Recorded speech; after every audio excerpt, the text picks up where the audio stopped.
Siblings and sisters and brothers in Christ, welcome to Tuesdays for Nurture. I am your host, Reverend Dr. Chris Davies, and I'm so excited to be here with you today, whether here on Zoom or watching on YouTube.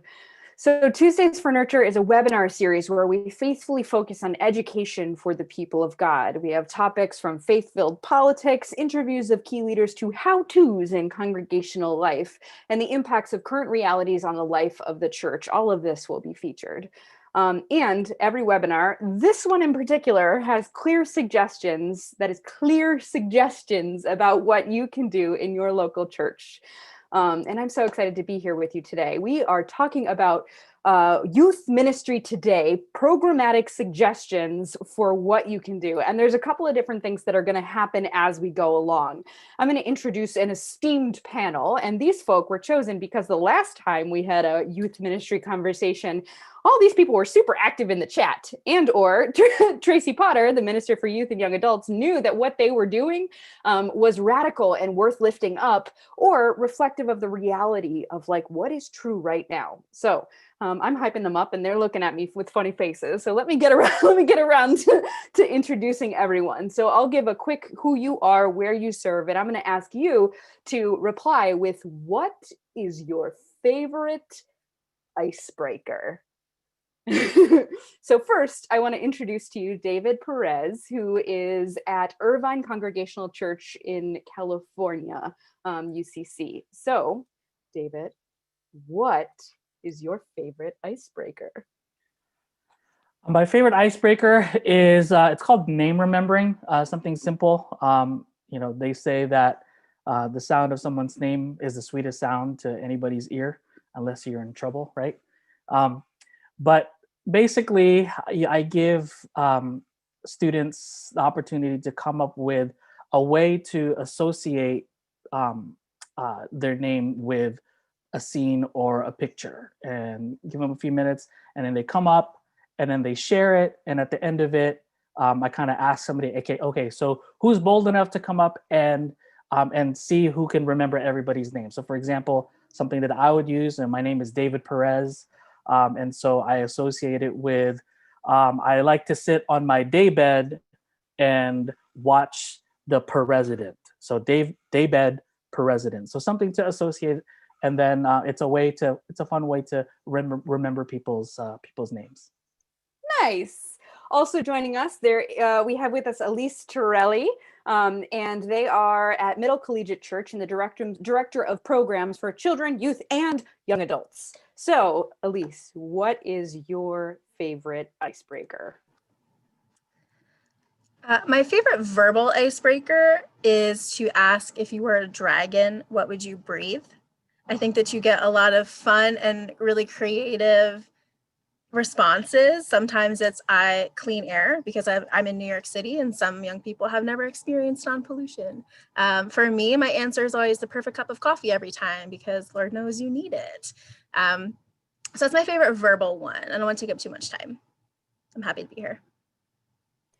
Joining us all the way from Atlanta is Marvin Bailey Jr., serving at First Congregational UCC. Marvin, what is your favorite icebreaker? My favorite icebreaker is a rendition of a party game, One Gotta Go. And I use that one as a way to really get the kids to start debating and talking, because as we know, children at various ages are very opinionated. And so I basically pick a 4 set of items, whether it is movies, or even if it's candy, and it gets them talking with each other, and also gets them telling me which one needs to go and why. And so it's a great way to get them to start really engaging with one another and others on the call. So yeah. Thank you. And joining us, the Director of Children, Youth, and Families at Mayflower UCC in Billings, Montana, and the Operations Director and Program Director of Camp Tallahassee Retreat and Nature Center in the Michigan Conference of the United Church of Christ, Kim Harris. Good try. It's Tallahassee, but very close. I usually just do something simple. We all do just like you did, the name, where you're from, grade, stuff like that. And I just try to always think of like a silly question that kind of throws them off. Like, the old "what's your favorite ice cream" gets tiring. So I look at like where we're at in the time of day, or like it's Halloween, so what's your favorite Halloween costume and candy or something. So I try to come up with something that kind of they have to think about, but doesn't take too much time. And finally, last but certainly not least, master organizer, collaborator, and partner in youth ministry and the ministry of the local church wide, and team member of the Faith Info team, Tracy Potter. What is your favorite icebreaker? Yeah, so first off, I'm excited to be here with these amazing people doing youth ministry. My favorite would be Two Truths and a Lie. It's really interesting to see what we have in common with one another. So that's an easy way to figure out what do we share in common, but what are some of the creative things that youth can come up with to be their lie? I have heard quite a few in my time as a youth minister too. So as we're having this conversation, and if you are watching on YouTube, you're going to find what we've done beneath the screen in the description. There is a collaborative Google document for all of you who are with us. That's going to show up in the chat now. And because we're talking about programmatic suggestions, you can literally add into that document what you suggest, and everyone who's here with us or watching on YouTube will then be able to look at that and see what we've all come up with. So that link is coming out now, or you can find it beneath your screen. As additionally, I'm gonna, let's see, I know a lot of the people that are here with us on the panel, UCC is not where you came from.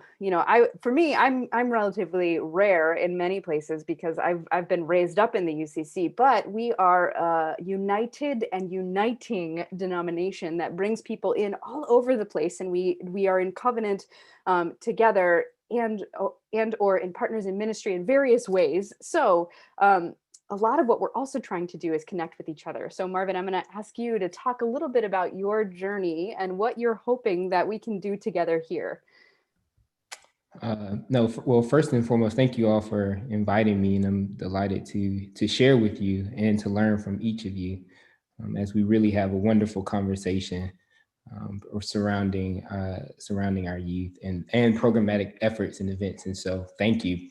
A little bit about my journey is kind of raised in the church, a Georgia boy through and through, was born and raised in Macon, Georgia now, live in Atlanta, and found myself yearning the call to ministry kind of at a young age. Decided to not want to heed that call, but then came around back to it. And so with that, found myself attending Emory's University Catholic School of Theology. And while there, being licensed and ordained, really getting my feet wet into ministry at Ebenezer Baptist Church. So that's kind of that is really my point of departure. And for me, I think in terms of how that has helped me in terms of how we engage and talk about programmatic efforts, for me, I think being there at Ebenezer was able to allow me to kind of see how you really allow faith to be one that is seen in the public sphere. And the children and youth at Ebenezer knew about that as well. That's what they were raised and they see that, see it in action. And so it's always a question and always seeing, there's always a wonder, or was always a wonder about how is this ancient text and how is this ancient faith tradition that has so many years behind it relevant for them today. And so they're able to see how their faith tradition really informs how it is that they walk in life. And so I try to take that mantle and bring it even where I am now, to let the children and youth at First Church know that this is not these are ways. This is a way in which you're able to ground yourself to kind of walk, to have a wonderful walk in life, and to allow this faith tradition to guide you. So yeah.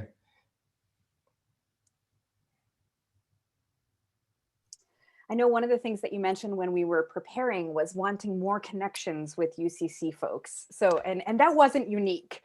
So the others of you who are on this call were all saying like, gosh, I really wish that there were other people. And I'm gonna invite you or others to speak into that desire.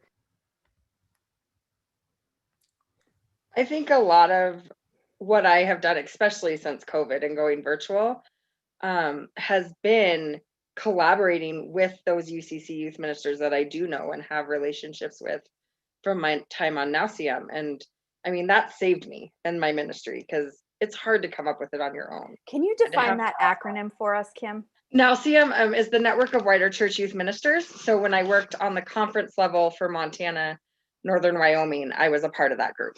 And so that connected me to a lot of youth ministers around the different regions, and also put me in relationship with youth ministers in my region.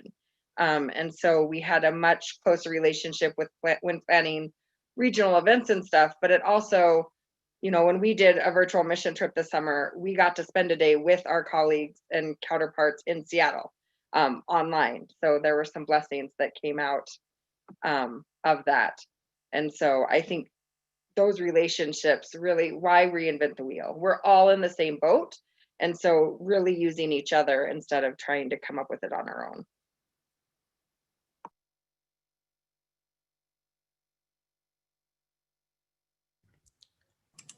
I've been in this role at the national setting for about a little over 2 years now. And that is one of the things that I am consistently hearing is that people who are doing youth ministry feel like they are on an island all by themselves.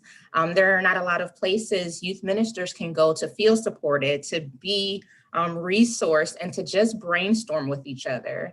So this is a common problem across the board. And I'm really excited that this is one of the ways that we are offering people the chance to connect and figure out what our colleagues are doing across the country so that we can dare to dream bigger and try new things in creative ways, especially in this season.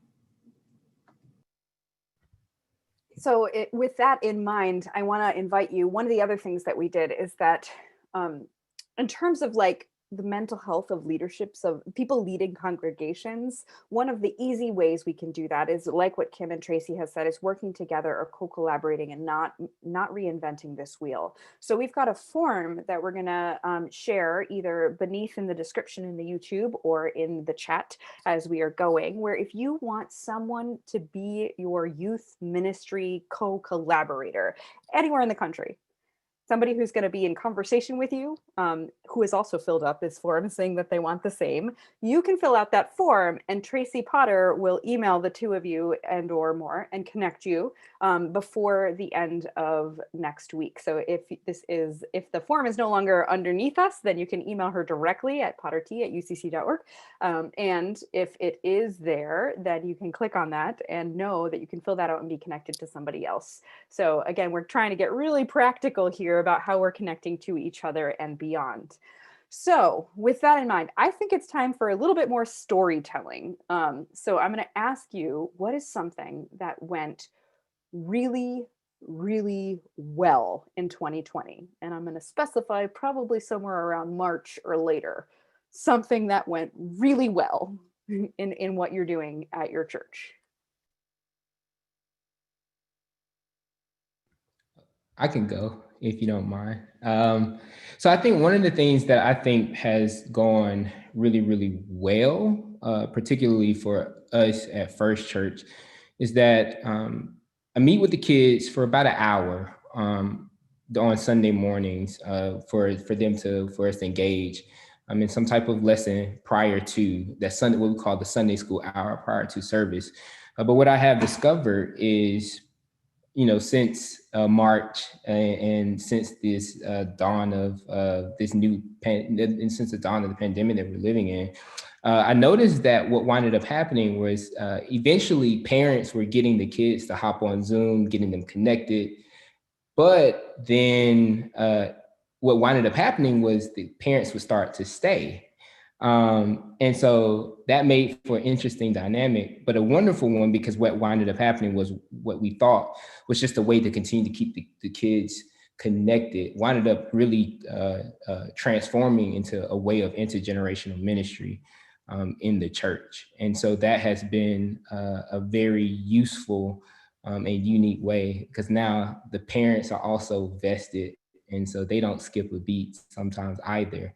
And so that's it's a beautiful thing to be able to see and get the kids, that we can continue to get the kids connected, but now being able to get parents, grandparents connected to have into some wonderful conversations on as we meet. So I think that's one of the beautiful things that has gone really, really well, is that we've really been able to find a way, one of the few ways for intergenerational ministry at First Church. Yeah, I'd love to jump in there too. I think two things have been going well for us at Middle Church. The first thing is paring down. I think at the start of the pandemic, at least for me, I was like, what are all the ways we need to keep young people engaged? We need to meet every single week. We need to meet, and they were like, we actually are really tired from being on Zoom all the time in school. We would really love to meet once a month. So paring things down and actually engaging and collaborating with our young people, what do you actually want and need from me, and how can I just provide that space, has been really effective in keeping not only numbers up, but engagement. Because I think sometimes engagement and the numbers are different. And something else that's gone really, really well, and I think really does tie in beautifully, Marvin, to what you were saying earlier about like this connecting to other congregations, is that we recently had a cross-border virtual escape room. We partnered with a church in Montreal, Cedar Park United. We had 7 young people in Montreal, and we had 7 young people in New York, and we got them together and we created this beautiful Zoom-based virtual escape room. We broke them out into teams, and we came up with different clues about bridges in New York City and bridges in Montreal. And we gave them different clues, and they were able to just work together in different teams and kind of not only build new relationships, but build their capacity and try to figure out, okay, how are we going to break out of our Zoom room?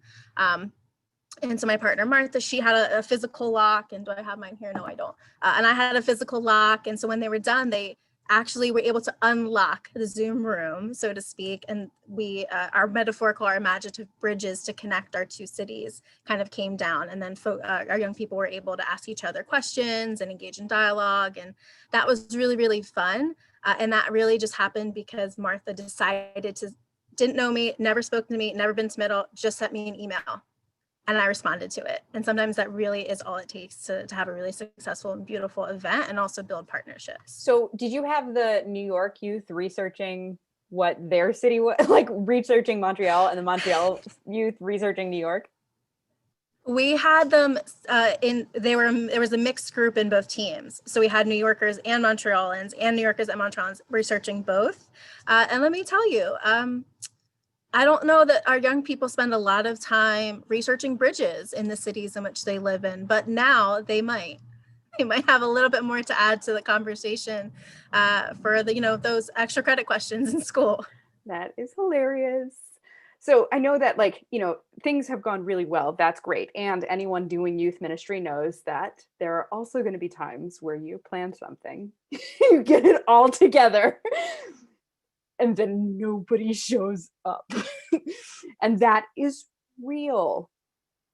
That's very real. So I'm curious, as you're thinking about the context of this year, what are some of those things that just didn't go as you expected? Well, I can speak to that a little bit. So, and just to kind of give a little bit of a background, I spent about 12 years with the United Methodist Church, 11 of which was in youth ministry, and then about a year and a half doing more on the worship side, and kind of felt the call back to youth ministry. And so, all right, so I transitioned to the UCC. And that transition happened March 1st, 2020. So jumping back into youth ministry, jumping into an entirely new culture, and only being with my congregation physically for about 3 weeks. So getting to know all of that and finding ways, and just quickly realizing that all of the things that I knew how to do, none of it really applied anymore. Not a lot of it didn't translate. we attempted to plan like a trunk or treat style VBS, but realizing, well, we need more people to do that, and during that time, not a lot of people were felt safe enough to be in person together. And in this season, one of the things that I remember that and felt was burnout. I'm in burnout recovery, and one of the things that that quickly I was quickly reminded of was, okay, so I'm feeling this burnout and I'm feeling this discouragement. What am I doing? What am I doing to care for my soul? And I'm reminded that, hey, you know what? We're in a season where we find a rhythm, and then we get the rug pulled out from under us, and then we just have to get up and find a rhythm again. And and that's why when Pastor Tracy reached out and asked me to be a part of it, I was like, I don't know what I can really, I don't know what I can really contribute to this, but here's what I can say. And so she said, you know what, there might be some people that, that want to hear that there are things that may not be working. And even, the last conversation that I had with this panel, some of the stuff that Elise, said kind of resonated with me. And now we're trying, just kind of paring things down, do what you can, do what you have. And and sometimes that's what youth ministry is about, even before pandemic. We do what we can with what we have. And I think it was Mike Yaconelli that said sometimes 70% is 100% of what we can give, and God will be there in that meager 70%, and and we'll do something with that. So that's something that I can kind of reflect on in this season, and thinking about what we can do programmatically.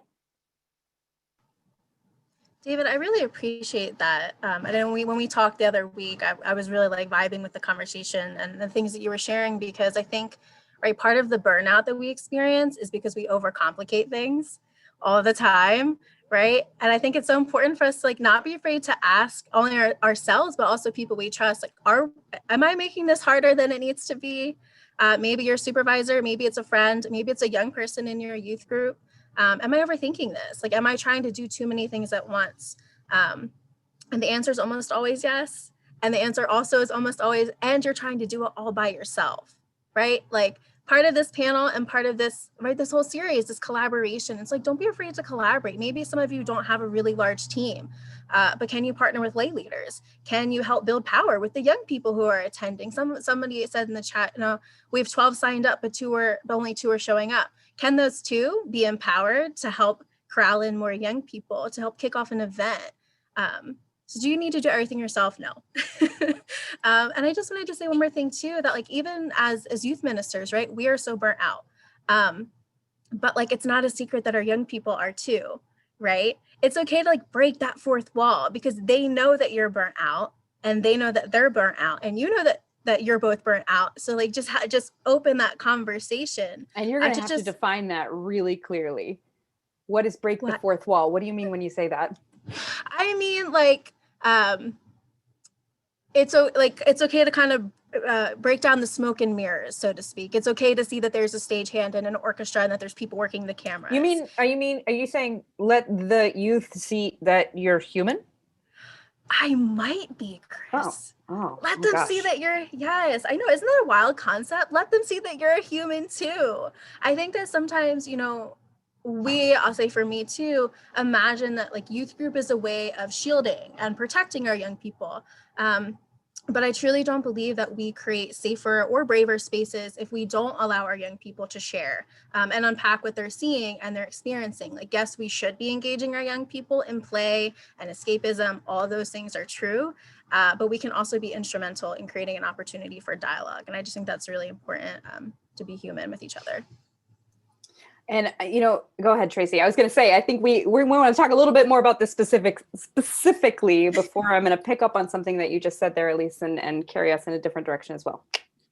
So it's interesting for Elise to talk about this burnout. I mean, 2020 is not what seminary prepared any of us for. This is brand new. We are all walking this journey together. And as we talk about partnerships, the Network of Wider Church Youth Ministry has decided to partner with the national office to offer an amazing opportunity for those that are engaged in youth ministry to actually just pause and reset themselves so that they can continue being faithful in their call. So I'm excited that this coming Thursday, Friday, and Saturday, we are going to host what's called Reset for Renewal. And it is 3 days of encouragement. It is an opportunity for spiritual direction, workshops, keynotes, and just the opportunity to connect with one another. So it's already in the chat. So if you have not registered or you just need to tell someone else about it, registration is open until tomorrow afternoon. So check it out. You know, I said I was going to pick up on something you said, Elise, but I immediately forgot what it was. So it was about being human, showing up. Oh, the transformative nature of actually being real. What it was is we have received this question over and over and over. So I'm going to pitch the question out to all of you, that being, how do I begin talking with my youth about racial injustice and the different issues they are seeing in the media?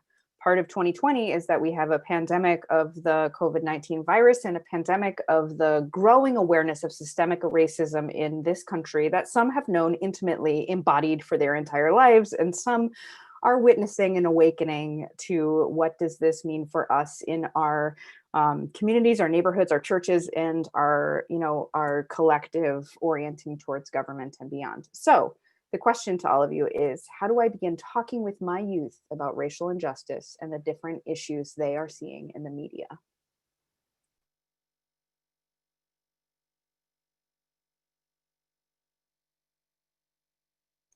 I mean, don't all leap in. This is just that one question. I'll break the ice a little bit. I think thinking about in light of everything that's happened this year, I think one of the ways in which I was able to kind of create a conversation, a space for conversation, was there was a clip of a young teenager, young teenage guy, who was singing, and I'm sure I think a lot of people saw that, who was singing, "I Just Want to Live." And so I used that really as, it was a way to use that as a way to break the ice. I think I try to find ways in which other youth, or find ways and avenues and where we see in media or other outlets where youth are being vocal, to find that as a way to bridge, to get get the kids at the church vocal. I think one of the beautiful parts about creating that space, for particularly for us, was that we were able to also had some wisdom, or the kids were able to be surrounded with wisdom from their elders. And I say that because they were able, some of their great grandparents or great grandparents were very active in the civil rights movement. I mean, each and every Sunday, they're able, some of them, they're able to engage with Andrew Young, or Ambassador Andrew Young, and others who, who also committed, right, to the work that is of racial injustice. And so at this point, it's just like, well, let's and validate their voices, right? I think that's the other part, is to give them a platform and a space to speak. And so I think one of the ways in which, I think oftentimes is, again, it goes back to that space of, of how Elise was saying earlier, that often parents and older adults often want to shield children, but the reality is they're not shielded at all. They're very, very much so are entrenched in, whether it's a social media platform or whether it's having a conversation with friends. And so really just being able to give them a space to be able to allow their voice to be heard. I think that's helpful in at least being able to start the conversation, even if it's not necessarily coming up with a solution, but hearing how they feel and how they're interpreting what they're seeing and experiencing in the world.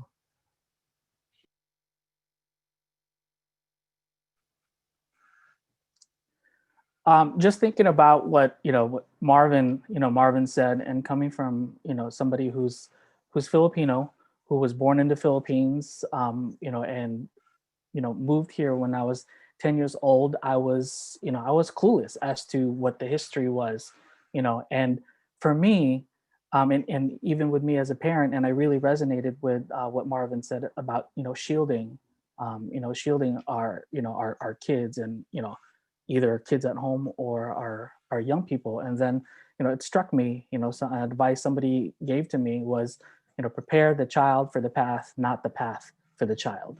So how do I prepare the child for the path? My children, at home, and our young people, and with that thought made me realize, I was like, well, even as an Asian, as a Filipino, I benefit from that privilege of, hey, I can protect my kids from seeing and hearing about the racial injustices, whereas Black Americans don't have that that liberty, and so it made me really pause and reflect, especially this season. I kind of I kind of told a friend of mine that I really wrestled with. Kind of, being part of, feeling like I'm part of the team, wearing the jersey, but actually I'm just in the stands cheering for them, right? And not really having much skin in the game. And I think being able to engage that with, with our young people and share our personal stories, how racism, how racism affects us and not affect us. And it's especially contextually, right? I'm in Orange County, California. Congregation is predominantly white, so it's going to be a different type of conversation. It's going to be a different type of approach. I did like a 4-week conversational series called More Than a Hashtag over the summer, and it was really interesting to really hear, okay, well, coming from a white suburban experience, is different, from a rural experience or more of a city experience. So, but I think for me that that saying for me resonates. Prepare the child for the path, not the path for the child. And so, what are we doing to to prepare our children or our young people for the path?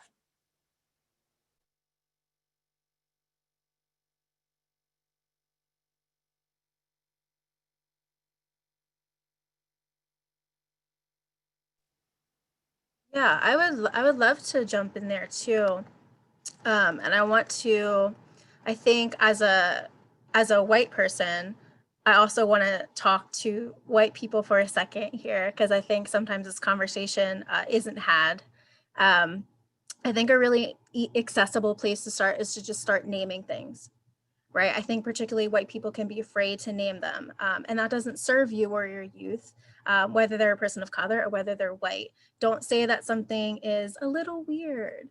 Name it for what it is. Say that was a racist comment. That was a xenophobic comment. White people, we are lifelong learners. We're not experts. That is extremely evident, not to be political, but that in 55% of white women voted for Trump. And we have to reckon with that. That's our responsibility, whether or not we voted that way. We have work to do about that. Again, you're not engaging these conversations as an expert. You've never experienced racism.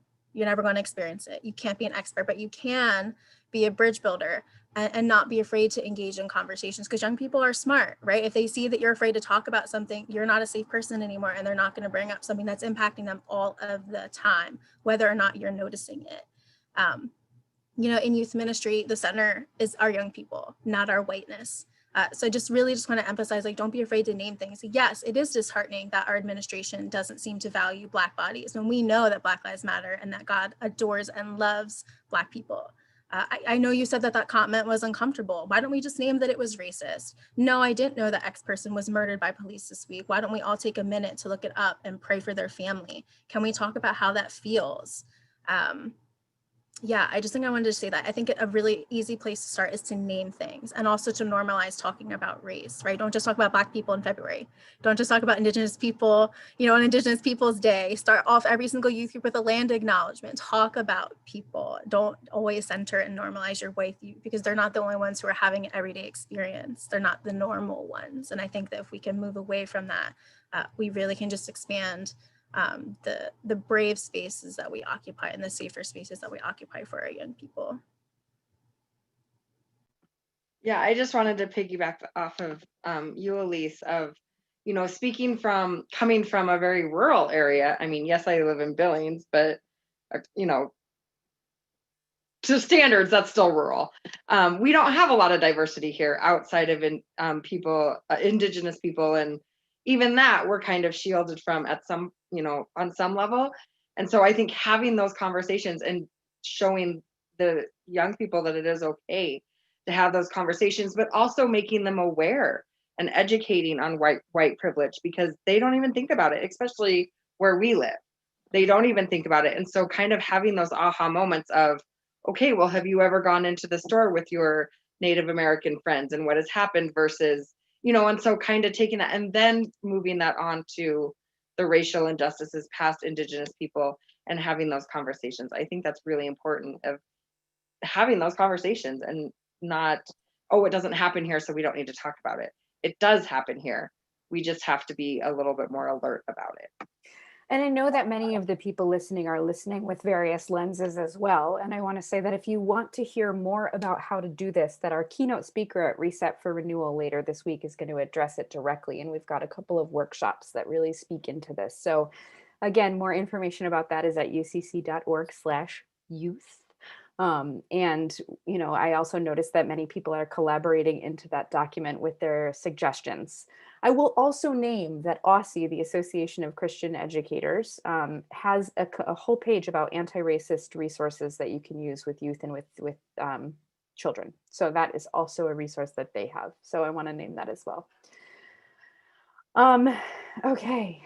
All right, so there's a question that came in through the Q&A that I want to read aloud, and we're going to shift a little bit more to direct programmatic suggestions. And that is, are you finding, for panelists, that there is any higher engagement from youth in games or similar activities versus faith conversations or service work? Where are people getting excited in your context? Side note, with all of these conversations, context is everything. The experts are the youth. We are just speaking to what we've seen. So over to whomever is ready to take that one and run. So I can expand a little bit on my answer to that. I kind of answered that we have been focusing more on community and gathering via Zoom, but still being together instead of content. And so I kind of go into every week of youth group, not really planning, but giving that space. Like I always have a backup of like, I'll do this scavenger hunt, or I've got conversation questions if it kind of lulls, but really kind of where the youth are that week. Sometimes they want that conversation. We always do, the yays and nays of the week, and that might, flow into something, but really just that community and the space that they're in over planning for content is really what we've kind of moved to.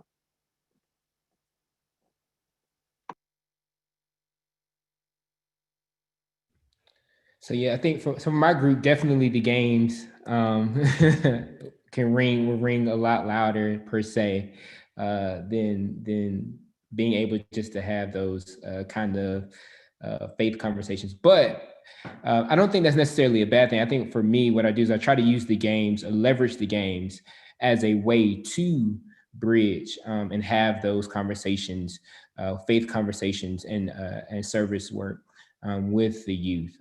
For example, I've kind of been walking through really just talking about creation and what it means in terms of creation what's in the Bible in terms about creation, what's not, and then also how can we be practical about being good stewards of what is around us, and being good stewards of the earth, of not only the earth but also the resources that we have. And so being able to engage, right, not only the lesson but using Kahoot as a way to remember, and being repetitive in that way allows them also, and then also allowing them the space and opportunity, because I think also from what I've discovered, or what I've seen and witnessed, is that most youth, they have a big heart and are always wanting to find ways to extend themselves. And so I think using the games as a way to bridge to those faith conversations and service work allows for meaningful work to be produced, or the possibility for meaningful work to be produced, that is authentic to the kids. I have also found with us, we do our pre-recorded virtual worship services every Sunday. And I have found I actually get more youth input and filming videos of whether it be scripture or testimonials or, but they're putting more effort into worship and being a part of it every week, instead of, oh, we have youth Sunday, we have to plan this Sunday and it has to be perfect for all those adults and people that give us money. They're really putting their heart into it more. And we're really having, and we see them every week. And that's been really kind of neat to kind of see that is where we're kind of meeting them on that faith level of letting them kind of guide what worship look like from them. We have talked about some clear programmatic suggestions. We've talked about what are we doing in this world at this time. We've talked about reset for renewal. And I am curious, as we are coming closer to the end of our hour in conversation, for each panelist, what is something that you would be reticent if you didn't say in this space? What is it that's on your heart that you hope others will hear about youth ministry today? And I'm going to pass this to Tracy Potter first. Yeah, I think the message that I've been sending to youth ministers pretty much this entire year is that they are the right person. It is easy to doubt your abilities and if you have the gifts and the skills, or am I doing good enough? And the answer is yes, you are the right person. You are called to this work, and God is faithful and will see the church through this season. So don't stress. The church has been around for a long time, and it will continue to be around, and God will use each of us in amazing ways. And who do you want to pass to? I am going to pass to Kim. All right, thanks, Tracy. I think overall, I just want to reiterate that collaboration and working together and not reinventing the wheel. I can be doing the same thing my counterpart church in Seattle is doing, and we can do it together sometimes. But really just collaborating, one of the main things we collaborated on with the postponement of the National Youth Event, there was kind of this scramble of like, oh my goodness, what are we going to do? I didn't go to Michigan for camp this summer and the kids couldn't get together. And so I started thinking of like, gosh, it would really be neat to do a virtual mission trip, but not really knowing how is that going to look. And I started seeing a colleague of mine, Margaret, who most of you probably know, but Margaret from Seattle had been posting that her high schoolers had done a virtual mission trip earlier in the summer. So I emailed her and I said, hey, would you send me your plans? And it kind of merged into this, my group, which is junior high and high school together, merged with her junior high one. And we kind of did the same things, but then made them personal to our area. So like my kids did, a birthday drive to make birthday bags for families that are homeless in our area. And we did origami cranes for an art project at our local library during COVID. So we made it particular to our city, but we did the same arching themes. And then we got together for opening and closing each day, and then kind of talked about what we liked and stuff. And I think that was really cool. And so there's ways to do virtual mission. And where I thought my kids are very much more into the games, when we get together for youth group, I was like, oh my gosh, mission trip's never going to work. They're not going to sit with me online for 3 days talking about service and representatives and state like that. And these kids were so engaged, it blew my mind. And so it's just give your kids a chance, and listen to your youth of what they want, would be my advice. And who do you want to pass it to? Oh my goodness, I will pass it to David. All right. So I see a lot of, some friends would post, we need revival, we need revival. And, I just kind of say, okay, well, and I think about it, what if, instead of thinking revival, what if we think re-enchantment? What if we think about being re-enchanted with our faith? And maybe in this season, we started losing our sense of wonder. And how do we get that back? How do we reclaim our sense of wonder? I mean, I believe that Christians are supposed to be the most wonder-filled people on earth. And I just want to take the time to encourage all of us to find ways. In what ways can we reclaim that sense of wonder and be re-enchanted with our faith? Because I think that can be infectious with among young people. You gonna make me say it? Oh, I will pass it on to Marvin.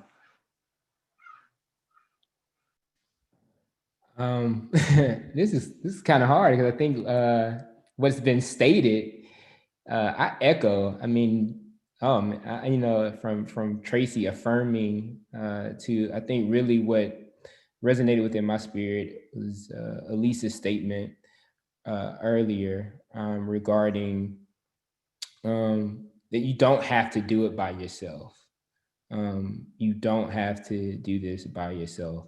And I think so often it feels like you do have to, if it's a smaller congregation, you're having to wear multiple hats, multiple roles. But I definitely do believe that if we're able to plant the seeds and water the seeds, God truly will honor the growth.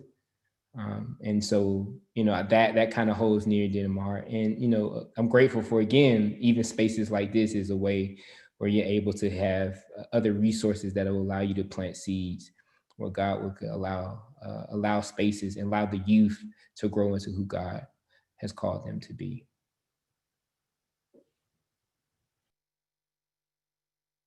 Come on, more. There's one more. I pass it on to none other than the one, the only, Elise. Gosh, that was such a beautiful introduction. I better have something good to say. Yeah, I think if I'm going to die on a hill, I think it's just maybe a different way of saying what my beautiful colleagues have already been saying, because I affirm everything that they've already shared with us, is that just to give yourself permission. If you give yourself permission to do nothing else, give yourself permission to imagine differently. So many of us, and I know I am, are grieving, beloved annual events and thinking, there's always next year, I guess. And that's true, right? But can you imagine that event can still happen, but just maybe not how you thought? Can you liberate yourself from feeling, like you need to cram your church into the virtual space, and instead dream about how to let the virtual space really enhance an event that you love? Can it be pared down and made excellent instead of trying to stretch yourself thin and it's just good? I think we can really expand our own capacity and our reach when we dare ourselves to dream a little bit and be creative, as opposed to, structured, super structured. I'm very type A, super structured on a project that maybe it's just not going to work the way that you envisioned. At the start of 2020, can you hold a virtual escape room event with a colleague in another state or country? Instead of your annual Easter egg scavenger hunt in the church, can you hide egg clip art on your website with clickable links to coloring pages or other activities? Can you take your service learning or missions trip, like Kim is saying, and can you turn it into an online experience? Can you turn it into an online engagement lab about voter suppression? That's what I did with my young people. You know, in this virtual time, I feel like the answer for imagination, can I imagine, can I be creative, can I do differently, is always yes. Always yes.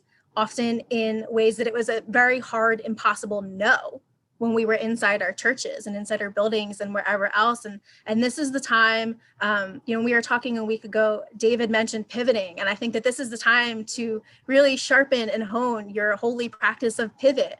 It's okay if something doesn't work the first time. It's okay if it doesn't work at all. If the puzzle piece doesn't fit, move on to a new one. Find something that works for you and your young people and your church. So I'm going to get off my my mantle now, but imagine differently is what I would like to leave you with. Thank you so much. If I were to say anything to the folks who are watching this webinar now or the YouTube, I would say, God bless you. I'm sure that you've turned into tech support for your whole congregation. I'm sure everybody, I see everybody giggling. I'm sure that you're doing your very best in the circumstance that is really, really difficult. I'm sure that you are trying to figure out how much more creative you can get, and sometimes the well is dry. So if your well is dry, if you are able, please join us later this week at Reset for Renewal. Use the documents that are below the YouTube description to see ideas. Those are going to stay live, so you don't have to highlight everything now and put it somewhere else. You can continue to look back at that link and add in throughout the rest of the day today and into tomorrow. And after that, you'll be able to comment and continue to add everything in. And if you want to be connected, use that form that we sent out to be connected to each other and to be connected to us as we continue to develop and inspire and connect youth ministers to each other and to the United Church of Christ and beyond.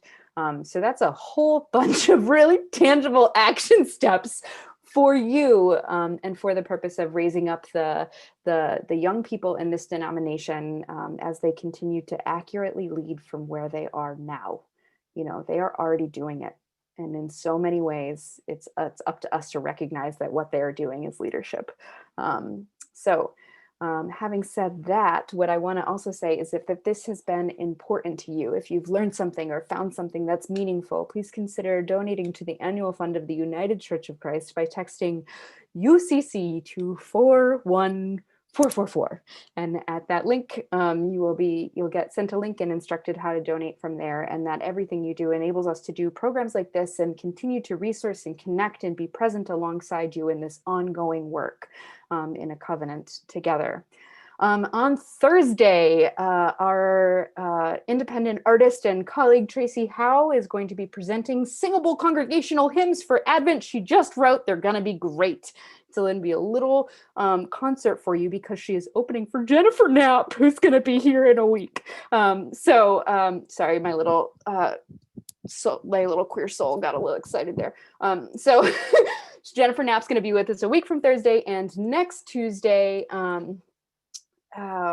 is a program that is, we're going to talk with the DC staff of the United Church of Christ about what they just went through alongside all of you and all of us. How is it that the United Church of Christ has been in a post-election conversation, and what are we advocating for now, given that we've heard what the answer is, and we still have the work before us to be in covenantal relationship and connection with each other and with the world, for the sake of justice and for the sake of God calling us together to be attentive to what it is to be a Christian in the world today. All right, so I'm going to invite Marvin, Reverend Marvin, would you please be gracious enough to close us out in prayer into the rest of our day? Yes, let us go to God in prayer. Most gracious God, we're grateful. Albeit that we're here in a virtual space, we're grateful that your spirit continues to rest upon our hearts, continue to ignite the fire within us, continue to allow us to see things anew, and also allow us to come into the end of this 2020 year truly with hope, peace, love, and an expectation that you are still working and still providing ways to allow us to grow with one another, but also to grow in you. And so, God, we ask that as we go back to our own perspective places, that you allow this conversation to fall on each and every one of our hearts, that we will continue to allow to plant seeds that will give growth to your kingdom. And so, God, we ask for traveling mercies for those who may be traveling, and we also ask that you allow us to continue to allow us to be in tune to all the things that are happening around us, but also be in tune into your spirit. It's in your son Jesus' name we do pray, and everyone says, Amen.